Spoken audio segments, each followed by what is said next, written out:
नमस्कार, कैसे हैं आप सभी। हम एक गीत लेकर आए हैं। वह गीत है मेरी विद्या हेरा गई है और मेरे पति जी हेर रहे हैं, उसी के भाव में ये गीत लेकर आए हैं। तो चलिए हमारा गीत सुनिए आप सभी।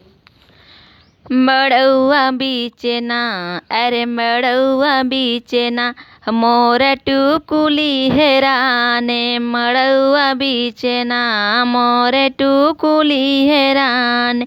मड़ौआ बीचना, सासू जी हेरथी ससुर जी हेरे। सासू जी हेरथी ससुर जी हेरे।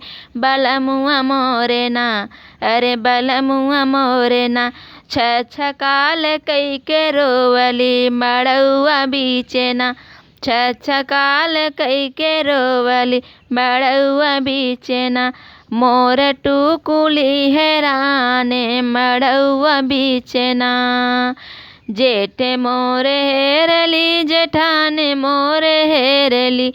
जेठ मोरे हेरली, जेठान मोरे हेरली।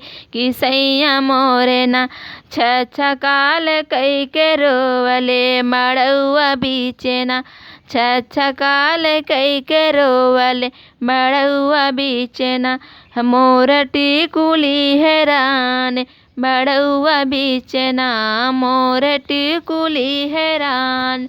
मड़ौआ बीचना, मोर टिकुली हेराने। मड़ौआ बीचना।